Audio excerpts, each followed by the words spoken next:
Olá, meus amigos e minhas amigas. Iniciamos o vídeo de hoje falando sobre ataques russos que aconteceram em Zaporíjia, lá na Ucrânia. Hoje, terça-feira, um ataque de míssil russo matou 6 pessoas e deixou pelo menos 20 feridas. Além disso, destruiu uma instalação de infraestrutura importante, mas os detalhes sobre o que realmente foi atingido não foram divulgados. O governador da região, Ivan Fedorov, avisou no Telegram que o ataque causou um incêndio. Antes mesmo do míssil cair, já havia um alerta de ataque balístico emitido pela Força Aérea da Ucrânia.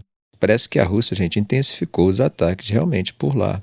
Eles têm usado bombas guiadas que acabam sendo bem mais difíceis de interceptar. Agora, por que Zaporíjia é um alvo tão visado? Bom, a cidade é um ponto estratégico, um centro logístico e industrial a uns 40 quilômetros da linha de frente. Além disso, ela também abriga a maior usina nuclear da Europa. Então, qualquer ataque lá já preocupa muito. Depois do ataque, Andriy Yermak, que é o chefe de gabinete do presidente ucraniano, pediu apoio internacional, dizendo que só ações fortes podem parar essa violência. Bom, agora vamos dar uma olhadinha no que está rolando na linha de frente, onde os dois lados estão em movimentos intensos, tanto de avanço quanto de resistência. Primeiro, na região norte de Kharkiv, ontem, as forças ucranianas avançaram perto de Rybok, que fica ao norte da cidade de Kharkiv, bem ali na margem leste do reservatório Traviansk. No mesmo período, a Rússia também fez ofensivas ao norte e nordeste de Kharkiv em localidades como Liptsi e Vovchansk, mas, segundo uma fonte militar ucraniana, eles não usaram veículos blindados. Agora, mais ao sudeste, próximo a Kupiansk e Kremina, os russos também avançaram, dando continuidade, como temos visto nos últimos vídeos, às operações ofensivas ao longo da famosa linha Kupiansk-Svatov-Kremina. Tem até imagens geolocalizadas que mostram esse avanço russo perto de Novoselivsk e Ampolivka.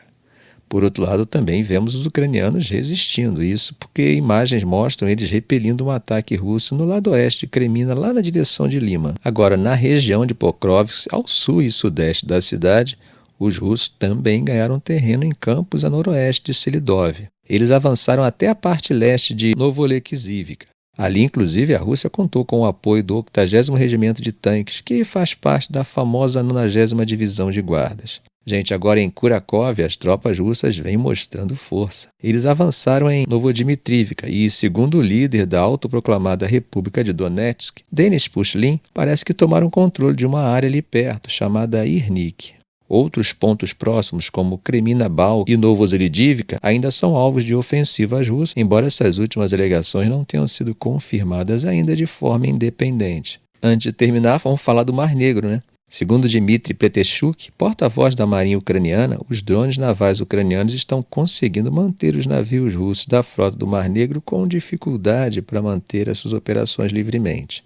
Segundo ele, a mudança no tempo também está complicando o uso da aviação russa para reconhecimento ali, o que acaba trazendo algum alívio para os ucranianos. Ao mesmo tempo, as forças de defesa antiaérea da Ucrânia informaram que conseguiram derrubar 48 dos 79 drones e 2 mísseis que a Rússia lançou durante a madrugada. Eles ainda informaram que perderam o sinal de localização de 30 desses drones e que um deles acabou retornando à Rússia. Fizeram as contas aí? Bom, mudando de assunto, a Coreia do Norte, por meio do representante do país nas Nações Unidas, Kim Song, anunciou que Pyongyang vai acelerar o desenvolvimento de seu programa nuclear. A ideia, segundo ele, é se proteger de qualquer ameaça vinda de outros países com armas nucleares. Isso vem logo depois de um teste com um míssil balístico intercontinental, o primeiro do ano, e também no contexto de uma reunião do Conselho de Segurança para discutir essa nova demonstração de poderio militar. Enquanto isso, a Coreia do Sul informou que a Coreia do Norte lançou vários mísseis de curto alcance em direção ao Mar do Leste da Península Coreana. O Japão também identificou o lançamento com um dos projetos, segundo eles, caindo fora de sua zona econômica exclusiva. As coisas não param, Isso tudo acontece em meio a alerta dos Estados Unidos e da Ucrânia de que há cerca de 8.000 soldados norte-coreanos posicionados na região de Kursk, na Rússia, e que podem entrar em combate na Ucrânia em breve. Só que tanto os Estados Unidos quanto a Ucrânia já afirmaram que se esses soldados norte-coreanos participarem da guerra, eles vão se tornar alvos militares legítimos. Bom, eu particularmente acho que isso é chover no molhado, afinal, se participarem, são combatentes. Outra crítica que vem acontecendo é o apoio de China e Rússia à Coreia do Norte no Conselho de Segurança. Segundo os Estados Unidos, esses dois países têm protegido Pyongyang de represálias e até de condenações por suas ações. Recentemente, Putin se encontrou de surpresa com Choi Son-hui, que é o ministro das Relações Exteriores da Coreia do Norte. Esse encontro, que aconteceu no Kremlin durante o feriado de Dia da Unidade Nacional na Rússia, pode estar relacionado com os rumores sobre a mobilização de soldados norte-coreanos na Rússia. Enquanto isso, Estados Unidos e Coreia do Sul fecharam um acordo para cooperar em energia nuclear civil. A intenção, segundo eles, é tanto combater a crise climática quanto fortalecer a segurança de cadeias de suprimentos.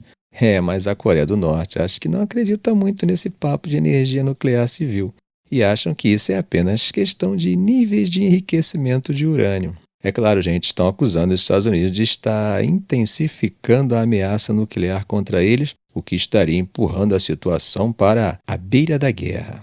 Bom, meus amigos, não se fala em outra coisa, né? Como vocês sabem, hoje está rolando as eleições mais aguardadas do mundo.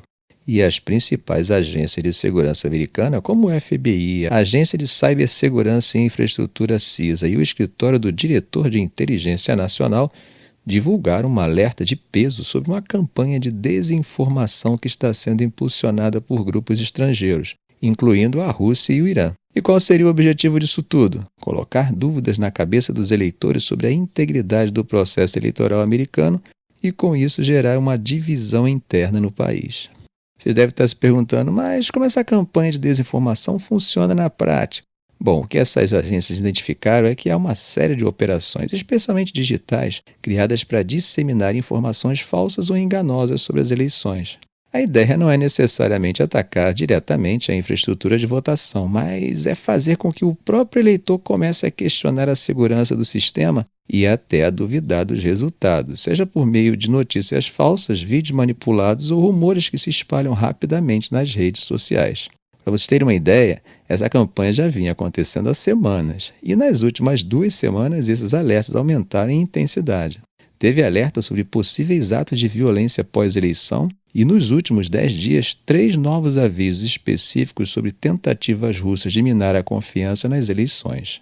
E não para por aí. Jane Astley, que é diretor da CISA, anunciou que a agência está atenta e vai manter o público informado sobre qualquer ameaça ao processo eleitoral. Inclusive, eles ativaram um centro de operações especial que está monitorando qualquer movimentação estranha ou tentativa de interferência, seja nas urnas, seja nos sistemas de votação online. Agora, um ponto importante que as autoridades americanas fizeram questão de destacar é que, apesar de todos esses ataques e ameaças, até agora não há nenhuma evidência concreta de que essas atividades possam, de fato, alterar o resultado final da eleição.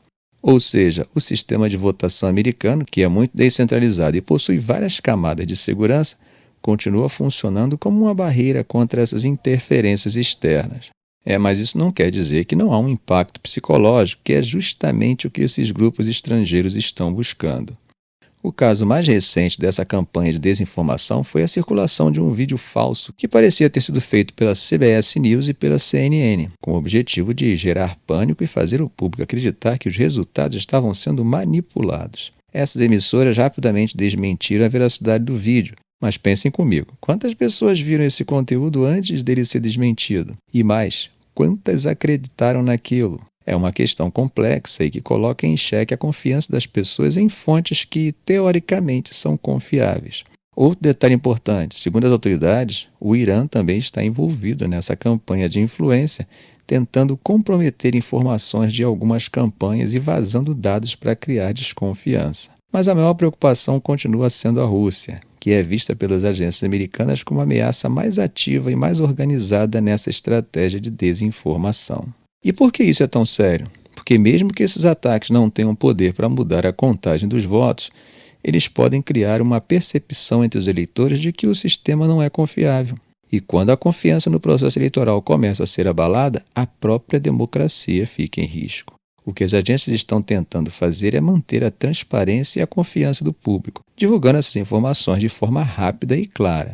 Para concluir, Jane Astley ressaltou que estamos em um ciclo eleitoral com um nível de desinformação sem precedentes. É um fenômeno que cresce ano após ano e agora, com as ferramentas digitais à disposição, esses ataques estão mais sofisticados e com um alcance muito maior. Para tentar mitigar os impactos, a CISA está acompanhando de perto qualquer movimento que possa comprometer a votação e promete manter o público atualizado em tempo real sobre qualquer tentativa de interferência. Bom, gente, realmente tem muita gente preocupada com o resultado das eleições, mas eu acho que a OTAN e a própria Europa têm motivos de sobra para isso. Estamos falando de um cenário interessante e desafiador para a Europa em termos de defesa e tecnologia militar.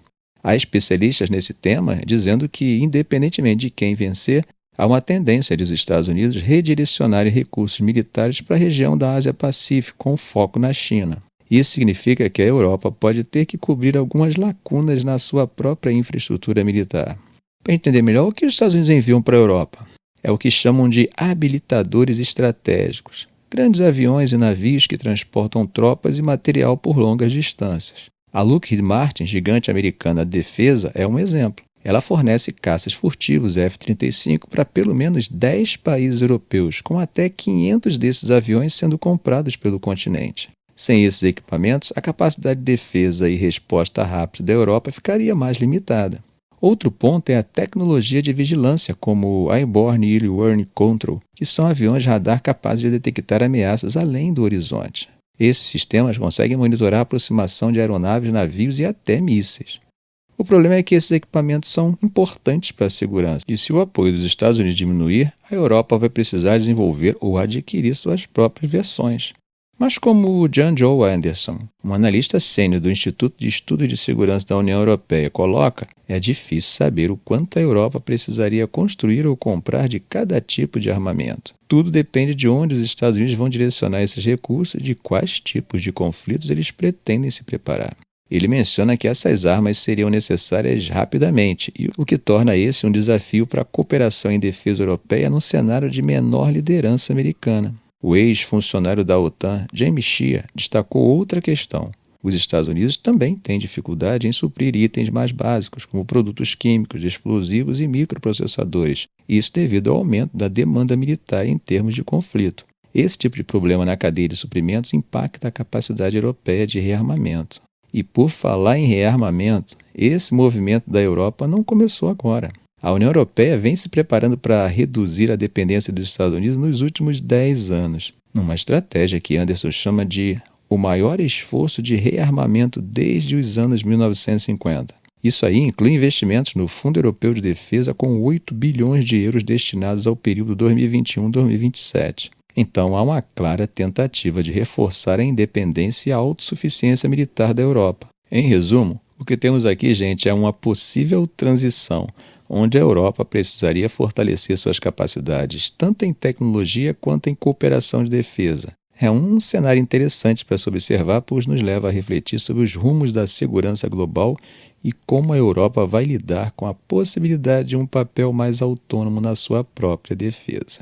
Bom, gente, atravessando o Mediterrâneo, hoje, terça-feira, as forças israelenses deram novas ordens para que as pessoas evacuassem o norte da faixa de Gaza. E também fizeram vários ataques aéreos que, segundo médicos e a própria mídia palestina, já deixaram pelo menos 35 mortos desde a noite de segunda-feira.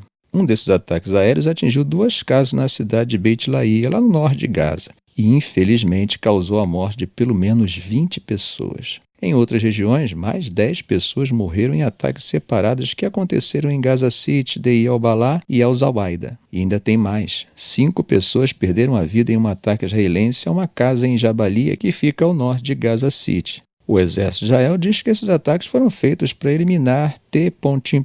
nas áreas de Gaza Central e Jabalia. Além disso, eles disseram que encontraram armas e explosivos no sul, numa região chamada Rafah, onde também afirmaram ter destruído alguns pontos de infraestruturas T...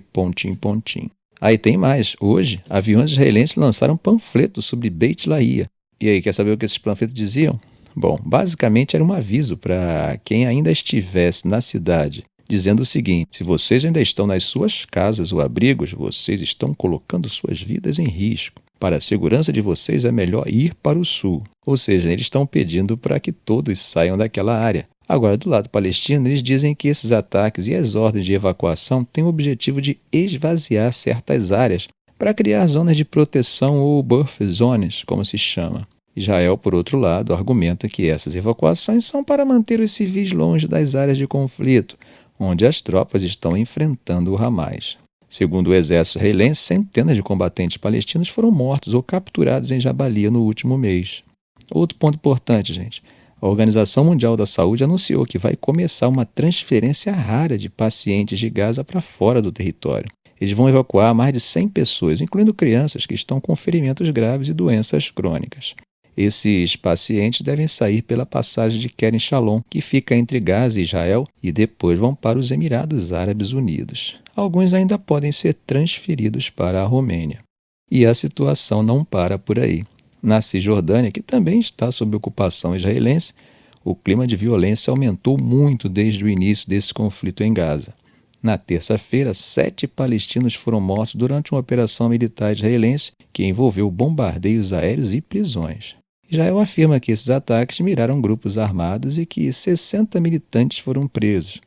Para entender o contexto, gente, a violência na Cisjordânia está quase diária agora, com ações frequentes das forças israelenses, tiroteios e confrontos com militares palestinos.